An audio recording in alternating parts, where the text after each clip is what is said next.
Commander Lee. Hannah pressed her palms against the cold metal table, staring at the holographic nightmare floating before her. Red warning lights bathed the sterile conference room of the Galactic Aid Consortium station, as data streams showed a planet slowly dying, deplorable for it to be hung in the display like a sick green marble, its atmosphere readings dropping by the hour.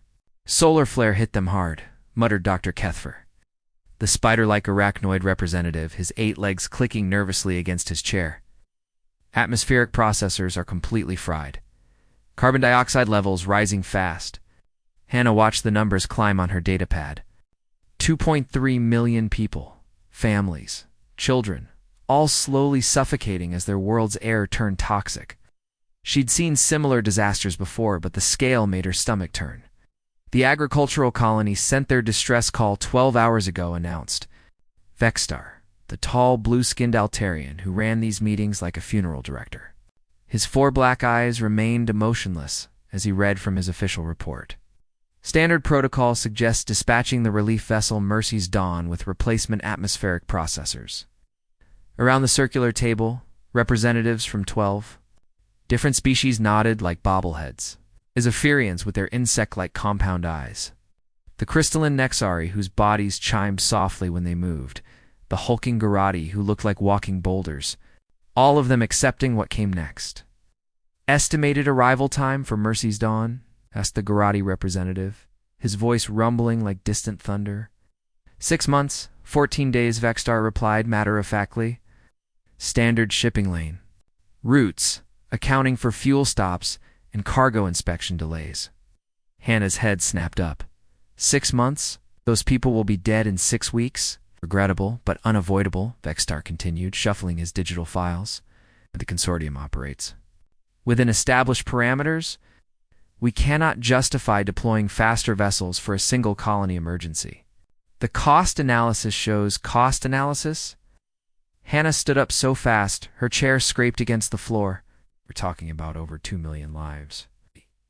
The room fell silent except for the soft humming of the station's life support systems.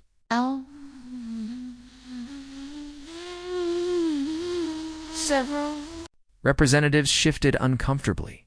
Arachnoid's eyes glittered as he studied Hannah's reaction. Commander Lee. Vexstar said carefully, human emotional responses are well documented, but the consortium must operate logically. Resources are finite. We cannot save everyone. Hannah looked around the table at faces that showed resignation, acceptance, even boredom. These beings had turned tragedy into paperwork, reduced suffering to acceptable losses. Her hands clenched into fists.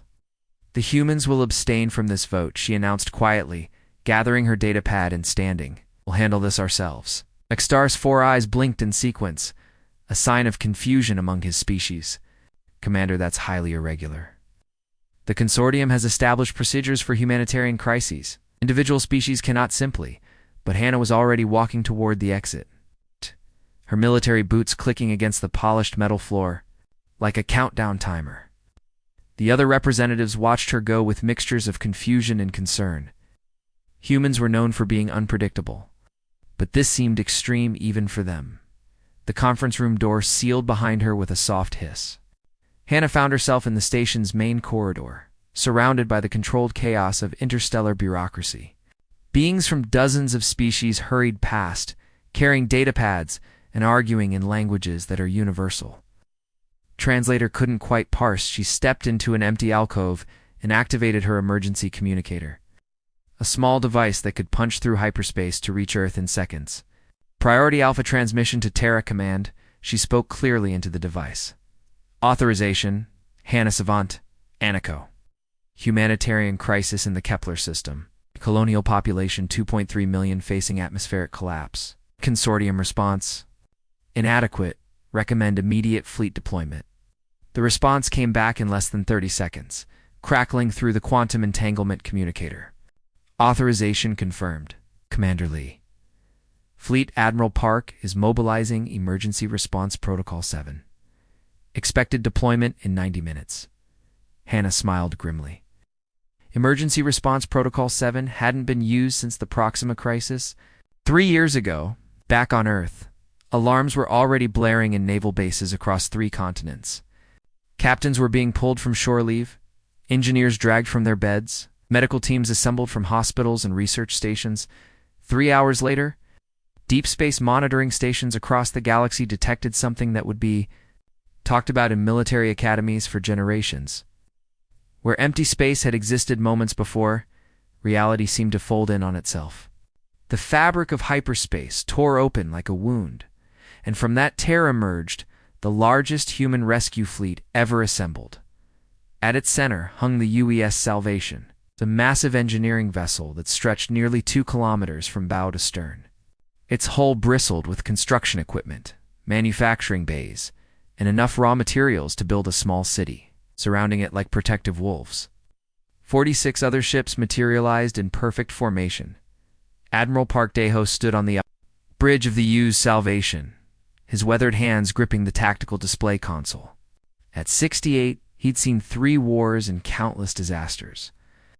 But the urgency in Commander Lee's message had gotten his blood pumping like he was 30 again. Fleet status report, he called out to his bridge crew. All 47 vessels reporting. Ready, sir, replied Captain Humanesio from the communications station. Destroyers Thunder and Lightning on point defense. Hospital ships Mercy and Healing Hand prepped for mass casualty. Engineering vessels loaded with atmospheric processors, power generators, and construction materials. Park nodded, studying the holographic display that showed their destination. Kepler 442b looked small and vulnerable, hanging in space like a dying ember. Sir, called out Lieutenant Namju Wu from the sensor station, I'm picking up confused chatter from the Galactic HFY Consortium. They're asking what our intentions are. Our intentions? Park's weathered face cracked into a grim smile. Tell them we intend to save lives. All ships. This is Admiral Park. His voice carried across 47 vessels, reaching over 12. 1,000 crew members who had volunteered for this mission within hours of the alert. We have 3 days to save 2.3 million lives. The bureaucrats say it can't be done. Standard protocol says we should send 1 ship and hope for the best. He paused, his voice growing steel-hard with determination. Good thing we stopped following standard protocol a long time ago. The fleet disappeared into hyperspace, leaving behind only the fading energy signatures of their departure and a very confused Galactic HFY Consortium. On the station, Vexstar stared at his sensors in complete bewilderment. 47 ships? He whispered to his aide. They deployed 47 ships for a single colony? His aide, a younger Altarian named Kexmore, pulled up the economic analysis. Sir, the cost of that fleet deployment exceeds the GDP of most planetary systems. The humans just spent more on a rescue mission than some species spend on their entire military. Back in the conference room, the remaining representatives sat in stunned silence. The arachnoid representative clicked his mandibles thoughtfully. Perhaps, he said slowly, we've been thinking about this all wrong. Captain Kim Soo-jin gripped the handrail as the UES Salvation lurched violently, reality twisting around them. As they punched through the hyperspace barrier, her stomach dropped into her boots, and she could hear several crew members groaning behind her. No matter how many times you did it, jumping between dimensions never got easier. Hyperspace exit. Successful? Called out Navigator Lee Dong-wook, his face pale but professional. We're in the Kepler system. Through the massive viewport that dominated the bridge's front wall, Kepler 442b appeared like a sick patient on a hospital bed. What should have been a beautiful blue-green world now looked diseased, its atmosphere tinted with an ugly brown, haze that spoke of death creeping across continents. God Almighty, whispered Captain Kim, pressing her hand against the reinforced glass. Look at that poison cloud. The planet's cities were still visible from orbit, their lights twinkling like dying stars beneath the toxic atmosphere. But she could see the darkness spreading entire regions where the lights had already gone out. Ma'am, sensors are picking up massive atmospheric distress, reported Chief Science Officer Park Dagin, her fingers dancing across holographic displays. Carbon dioxide levels are at 800 parts per million and climbing. At this rate, the entire population will be unconscious within 4 days, dead within 7. Sir, we're receiving multiple hails from the surface, Lieutenant Choi Minho announced from the communications station, his headset crackling with panicked voices. The colonial governor sounds ... really confused. also getting emergency broadcasts. From hospitals, schools, evacuation centers, they're all asking the same thing, which is, who the hell are we, and why did we bring an invasion fleet? Admiral Park Daho stepped onto the bridge, his weathered face grim. He took in the tactical displays showing their 47 ships in perfect formation around the dying world. Put the governor through, Lieutenant. The main holographic display flickered to life, revealing a thin, wry-skinned Centaurian wearing elaborate official robes that looked too big for his fragile frame. Governor Vexmel's large black eyes darted nervously between the camera and something off-screen. Probably his own tactical displays showing the human fleet. Admiral, the governor's voice cracked slightly. We only sent a standard distress call to the Galactic Aid Consortium. Surely this is some mistake. We requested atmospheric processors, not a military invasion. Are you here to conquer our world? Several of the bridge crew exchanged glances. The poor alien looked like he was about to faint. No mistake, Governor. Admiral Park replied, his voice steady and calm. You have 2.3 million people in danger. We're here to fix that problem. At the fleet size. 47 ships. That's more military power than our entire system has ever seen. Park's expression softened slightly. Governor, when someone's drowning, you don't throw them a life preserver and hope it reaches them. You jump in the water and pull them out. Yourself. Within the first hour, the human response became crystal clear to everyone watching. This wasn't just a rescue mission. It was a complete planetary transformation. The massive construction ships broke formation and descended toward the planet like a swarm of mechanical angels, their hulls gleaming in the poisoned sunlight. Captain Kim watched from the observation deck as her engineering teams worked with the kind of precision that only came from years of disaster response training. Through the transparent aluminum windows, she could see the UES constructor deploying its cutting beams, carving through solid rock like it was butter. Status report, Lieutenant Choi, she called out. Ma'am, it's incredible down there. We've already installed 17 new atmospheric processors across 3 continents. H1 is 10 times more powerful than what they had before. The engineering teams have also upgraded their power grid to military standards. Those old fusion reactors they were using couldn't power a space station, let alone a whole planet. Kim nodded, watching another engineering vessel lower what looked like a small city toward the planet's surface. What about medical support? The hospital ships Mercy and Healing Hand have set up field hospitals in 12 major population centers. They've treated over 40,000 colonists for radiation exposure. Apparently, the solar flare didn't just fry their atmospheric processors. It also overloaded their medical facilities' radiation shielding. Jesus, Kim muttered. These people were sitting ducks. Gets worse, ma'am. Our scans show their orbital infrastructure is practically non-existent. No early warning systems, no defensive satellites, no emergency backup power. One solar flare, and their entire civilization nearly collapsed. Through the viewport, Kim could see the construction of something that would change everything. Massive. Orbital platforms were taking shape in space above the planet, bristling with sensors, defensive weapons, and most importantly, atmospheric backup systems, and the orbital defenses. Fully automated defense grid will be online in 6 hours, Lieutenant Choi reported, pulling up a holographic display of the construction.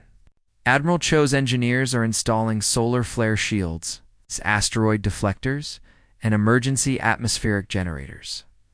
If another solar flare hits this system, the planet won't even notice. Down on the planet's surface, Governor Vexmel stood. In his emergency command center, surrounded by advisors who looked as stunned as he felt. Through the reinforced windows, they could see human engineers working with an efficiency that seemed almost supernatural. Governor, whispered his chief aide, a nervous young Centaurian named Vexskull. They're not just fixing our atmospheric problem. They're making it impossible for this problem to ever happen again. I've been running the numbers. The orbital defenses alone cost more than our entire colonial budget for the next 50 years. Vexmel could only nod in stunned silence as he watched teams of humans in powered armor installing equipment that looked like it belonged in the capital systems. It's not on a frontier agricultural world. These beings moved like they owned the universe, turning impossibility into routine with casual efficiency. "Sir," called out his communications officer, "Admiral Park is requesting a planet-wide channel. Put him through to everyone." Admiral Park's voice echoed across every communication device on the planet, reaching cities, farms, evacuation centers, and emergency shelters. "Citizens of Kepler 404 to B, your immediate atmospheric crisis has been resolved. Your air will be breathable again within 12 hours. However, our scans have identified several other potential threats to your colony. With your permission, we'll address those as well." Smil looked at his advisors, then back at the tactical display showing the massive human fleet that had appeared like guardian angels from the depths of space. 47 ships, thousands of crew members, technology beyond their wildest dreams, all deployed to save people they'd never met. "Permission granted, Admiral," he said, his voice thick with emotion, and ... "thank you. We don't know how to repay this. Don't thank us yet, Governor." Park's voice carried a hint of something that might have been amusement. "We're just getting started. We're about to discover what humans consider a proper safety margin." High above the planet, the human fleet continued its work, transforming a dying world into something that could withstand almost anything the universe could throw at it. The age of acceptable losses was ending, one planet at a time. Kepler 442b rescues spread through the galaxy faster than a wildfire in dry grass. Quantum entanglement communicators carried the impossible story from system to system, each relay adding more disbelief to the growing legend. On the crystalline homeworld of Zephyria Prime, a mathematician, Clixandra, stood before her species. Governing council, her compound eyes reflecting the holographic data streams like fractured mirrors. The insectoid Zephyrians had built their entire civilization on mathematical precision, turning everything into numbers, equations, and profit margins. "Colleagues," Clixandra announced, her mandibles clicking nervously, "I have verified these calculations 17 times using 3 different computational matrices. The results remain consistent and ... disturbing." The council chamber fell, silent except for the soft humming of biomechanical processors. Hundreds of Zephyrian officials leaned forward in their organic chairs, antennae twitching with anticipation. The humans deployed a fleet valued at 847 billion galactic credits to rescue a colony worth approximately 23 billion credits. She continued, her voice rising with each word. Their response exceeded the economic value of the emergency by a factor of 37.4. Collective gasp rippled through the chamber. Several council members began rapid calculations on their personal datapads, hoping to find an error in the math. "That's impossible," chittered Elder Vexcly from the upper tier. "No rational species spends 40 times the value of an asset to preserve it. The economic inefficiency alone should have bankrupted their military budget. Yet they did it," Clixandra replied, her compound eyes reflecting the hard data. "And according to deep space monitoring stations, they're doing it again. Right now." Meanwhile, 3,000 light-years away in the Vega system, Dr. Yoon Haijin stood in the pristine medical bay of the U.S. Mercy, watching her team's work, with a kind of focused intensity that only came during a full-scale biological crisis. What had started as a routine plague outbreak on a remote trading post had turned into something much bigger. Dr. A, called Medic Sergeant Baetaeon, from across the sterile treatment area, his voice muffled by his biohazard suit. "We've got the final count from all 12 medical vessels. Successfully treated 340,000 infected individuals across 17 different worlds." Dr. Yoon nodded, checking her datapad. When the distress call had first come in, she'd requested a single hospital ship. Instead, Terra Command had sent her 12 vessels, 3 mobile research laboratories, and enough medical supplies to treat half the sector. "What about the research teams?" "That's the incredible part, ma'am. The lab ships didn't just develop a cure for this plague. They've created vaccines for 17 related diseases that could have evolved from the original strain. We're distributing the vaccines to every system within 50 light-years." Dr. Yoon smiled grimly. Typical human overkill. "Any word from the other emergency fleets?" "Yes, ma'am. Sergeant Bay pulled up a holographic display showing human fleet movements across the galaxy. Admiral Oginwu reports that the pirate blockade in the Proxima system has been permanently resolved. 43 pirate vessels surrendered immediately. When faced with 67 human warships, apparently, they weren't expecting our negotiation fleet to include 3 battlecruisers. And the mining accident? Commander Lim's engineering fleet had the entire Titan Station facility rebuilt and operational within 18 hours. It's not repaired. Completely rebuilt with safety systems that exceed military specifications. The miners went from thinking they'd lost their jobs to realizing they now work at the most advanced mining facility in known space. 3 separate crises. 3 overwhelming human responses. Across the galaxy, other species were starting to notice a pattern that made their leadership very, very nervous. On the neutral space station of Harmony Point, a massive rotating wheel of metal and ceramic that served as the galaxy's unofficial diplomatic center. An emergency session was underway. Ambassador Zhang Sujian sat calmly at the circular table, surrounded by representatives from 16 different species, all of them radiating varying degrees of agitation. The humans are destabilizing established galactic protocols, complained Ambassador Vorthak of the hegemony of Saxes, his reptilian features twisted with anger. The Saxes were known for their military might and territorial ambitions, but even they were feeling nervous about humanity's recent activities. These excessive responses are making other species appear inadequate to their own populations. Zhang smiled politely, her hands folded calmly in her lap despite the tension crackling through the air like electricity. We're simply helping where help is needed, Ambassador. You're showing off, snapped Vexstar, the Altarian representative, who had witnessed humanity's withdrawal from the Galactic Aid Consortium. His 4 black eyes burned with indignation. No civilized species deploys entire battle fleets for humanitarian missions. It's economically wasteful and appears militarily threatening. The room erupted in a chorus of agreement from various species. The crystalline Nexari chimed their disapproval in harmonic frequencies, while the hulking Garati rumbled their concerns. Like distant earthquakes. Is it threatening? Zhang asked quietly, her voice cutting through the noise like a blade. The room fell silent. Let's examine the results, shall we? With a gesture, she activated the chamber's holographic display showing recent human interventions across 3-dimensional space. The colony on Kepler 442b will never face atmospheric failure again. Their population has grown by 30% as refugees from other disasters seek sanctuary there. The plague in the Vega system has been permanently eradicated, along with 17 potential variants. Pirates threatening Proxima have surrendered and are facing justice, while the trade routes they terrorized are now safer than they've been in decades. She turned slowly, making eye contact with each representative. Tell me, ambassadors, how many of your standard rescue missions can claim such comprehensive permanent success? The silence stretched uncomfortably. Everyone knew the answer. Traditional.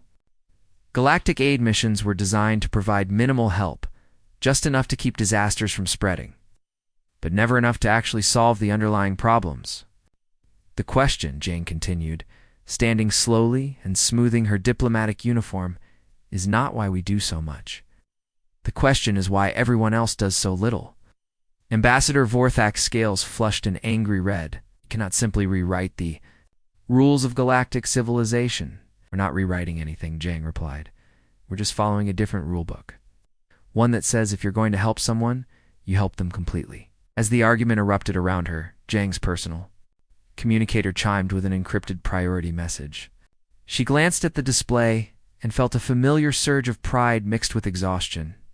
3 more distress calls had come in within the last hour. Terrorist attack on a research station in the Centauri cluster. A natural disaster threatening an entire moon colony in the Rigel system. A slave trafficking ring discovered, operating near the galactic core. 3 more crises. And according to the message, 3 more human fleets were already mobilizing from bases across human space. Excuse me, ambassadors, Zhang said, gathering her things as the argument raged around her. I have other matters to attend to. As she walked toward the exit, she could hear the representatives behind her struggling to understand what they were witnessing. The galaxy had operated on the principle. of minimal intervention for thousands of years. Problems were managed, not solved. Crises were contained, not eliminated. The humans had just changed the rules of the game. Nobody else knew how to play. Outside the diplomatic chamber, Zhang activated her communicator to send a message back to Earth. The response was simple, indirect. Tell them this is just the beginning. Humanity doesn't do half measures. The galaxy was about to learn what that really meant.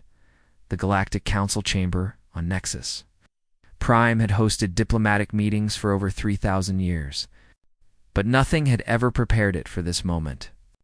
The massive circular amphitheater buzzed with nervous energy as representatives from 47 different species filled every available seat, their anxiety creating a symphony of alien sounds that would have been comical under different circumstances. Insectoid Zephyrians clicked their mandibles in mathematical patterns, trying to calculate probability matrices for what they were witnessing. The crystalline Nexari hummed in harmonic frequencies that made the chamber's walls vibrate slightly. The hulking Garati growled deep in their throats like distant thunder, while the bird-like Avarians ruffled their feathers in agitation. At the center of it all, Ambassador Zhang Sujin stood alone at the speaking podium, surrounded by a constellation of holographic displays that showed human fleet movements across the galaxy, like a three-dimensional game board. In the past month alone, 18 separate human task forces had deployed 2 emergency situations, each response more overwhelming than the last. The humans must explain themselves, declared High Counselor Mexstar, his crystalline body pulsing.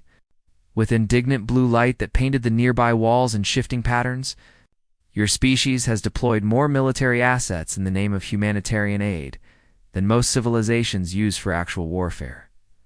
A ripple of agreement swept through the assembly. The hegemony representative, Ambassador Vorthak, leaned forward. In his seat, his reptilian features twisted with suspicion. 18 fleets, Ambassador Zhang, 18, some with over 100 vessels each. You've turned emergency response into a military parade. Zhang remained calm, her hands steady, as she activated the first holographic display. The chamber fell silent as a beautiful blue-green world materialized above their heads. Its surface dotted with gleaming cities and surrounded by a network of orbital platforms that sparkled like jewelry. Counselors, I present to you Kepler-4 for to be 6 months after our intervention. The image was stunning. Where once a dying world had gasped for breath beneath a poisoned sky, now a thriving planet pulsed with life and energy. The cities had expanded beyond their original boundaries, new districts spreading outward in carefully planned patterns. Above the planet, orbital defense platforms moved in synchronized orbits, their solar collectors and sensor arrays creating a protective web around the world. Population statistics, Zhang announced, her voice carrying clearly through the chambers. Acoustic systems. Originally, 2.3 million colonists facing death by suffocation. Current population, 3.1 million, with the increase coming from refugees who have sought sanctuary there from disasters across the sector. She gestured in the display, shifted to show economic data streaming past in glowing numbers. Economic output has increased by 400% due to infrastructure improvements. The colony now exports food and manufactured goods to 17 different systems. Defensive capability assessment, able to withstand Class 5 solar flares, asteroid impacts, up to 2 kilometers in diameter and coordinated military assault by hostile forces. The Zephyrian economist Clixandra raised one of her insectoid arms.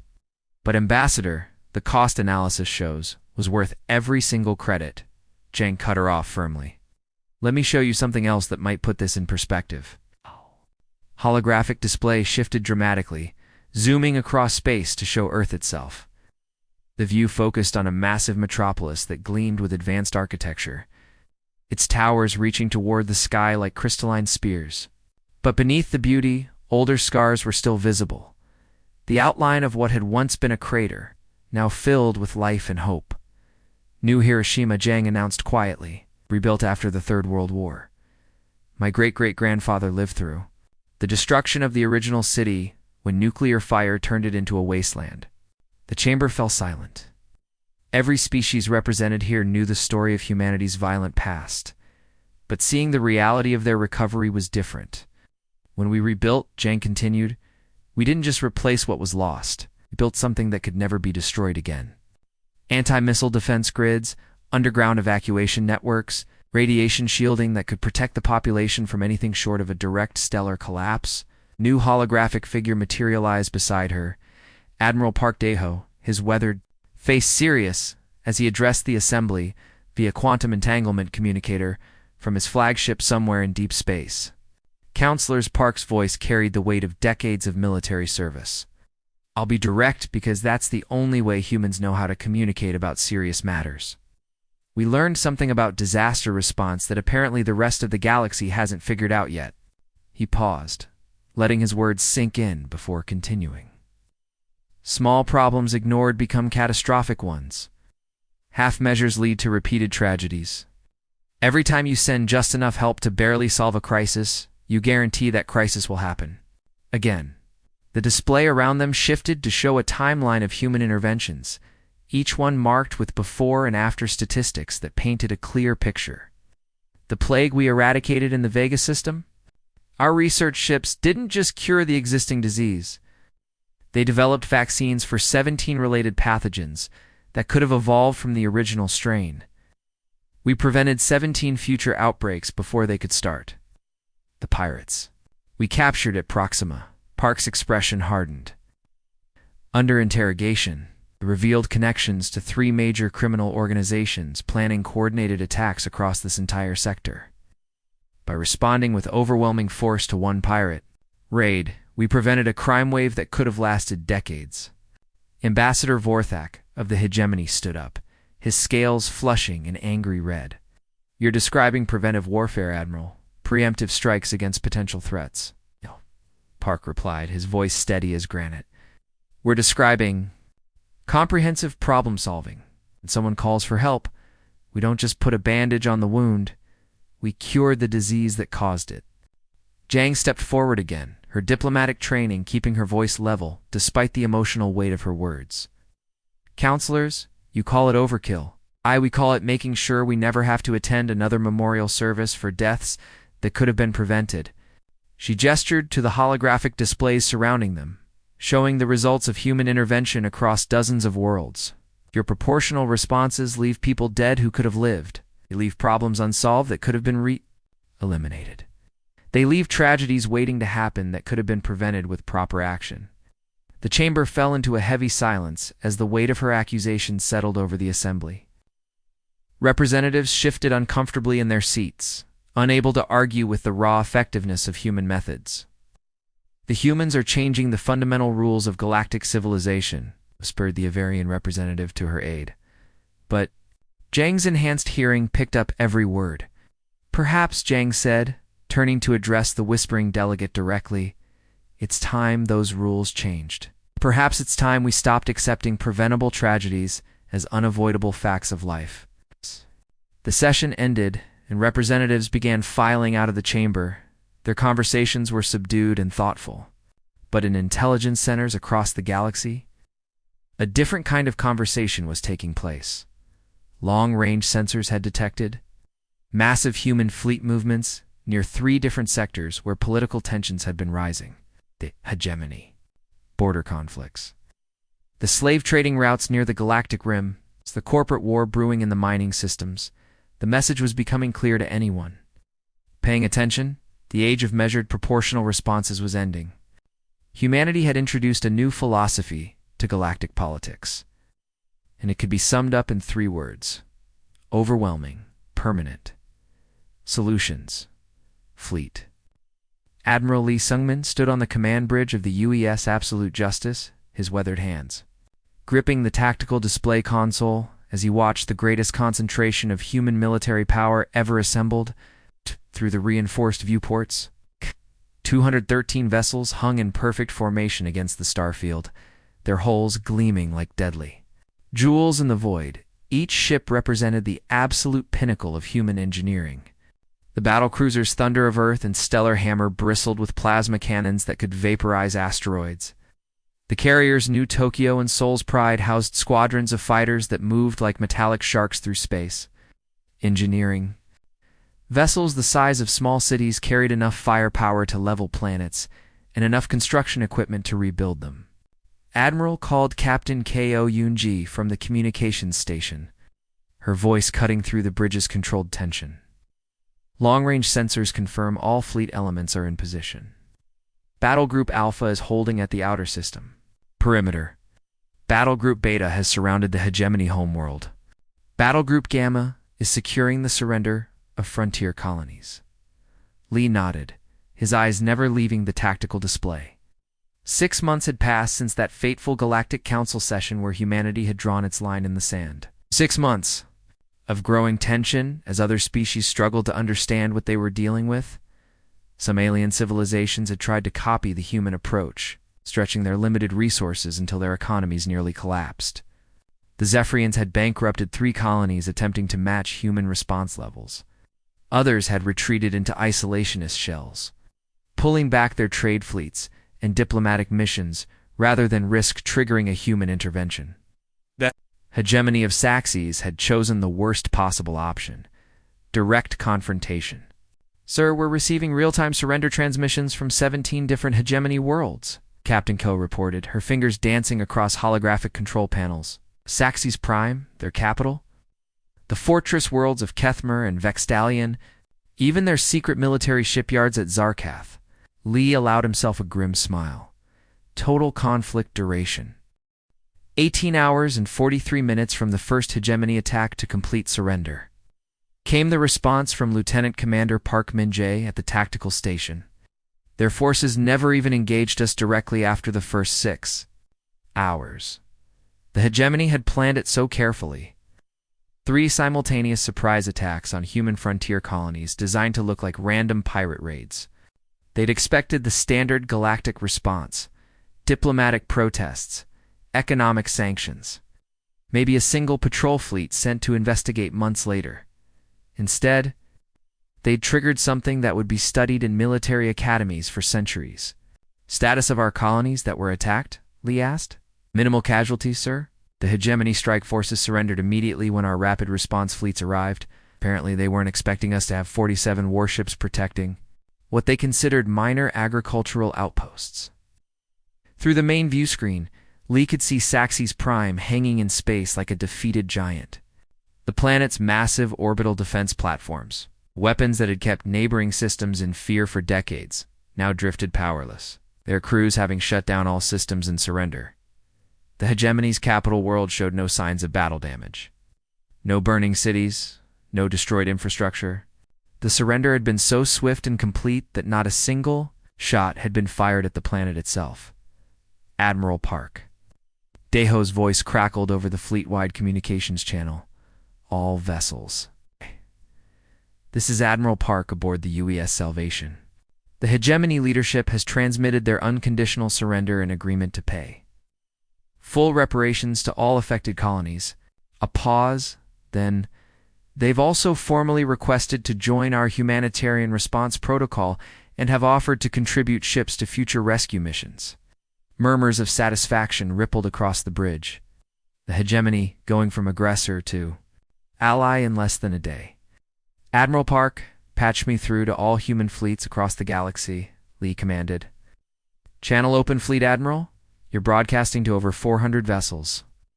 Lee straightened his uniform and looked directly into the recording camera that would carry his words to human forces from the galactic core to the outer rim territories.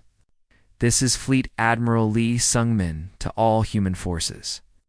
Today marks the end of the hegemony conflict and the beginning of a new chapter in galactic history."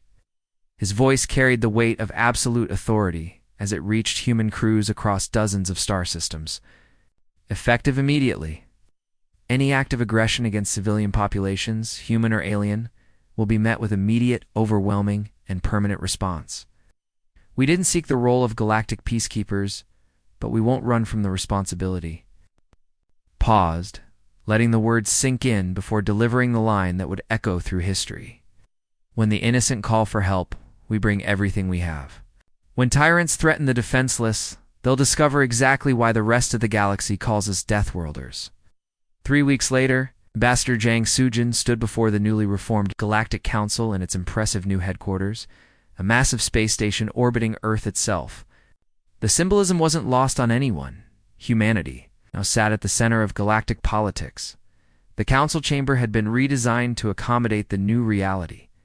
Where once species had sat in careful hierarchies based on military power and economic influence, now the seating arrangement reflected a simple truth. Those who protected others sat closest to the center. Distinguished representatives, Jiang began, her voice carrying 2 delegates from over 60 different species. 6 months ago, we showed you a different way of responding to crises. Today, I'm here to tell you that way has become the new standard. She gestured to the massive holographic display that dominated the chamber, showing human fleets positioned throughout the galaxy like protective sentinels. The Human Intervention Corps is now fully operational. Rapid response fleets are stationed in every major sector. Emergency supplies are pre-positioned at strategic locations. Medical ships stand ready for biological crises.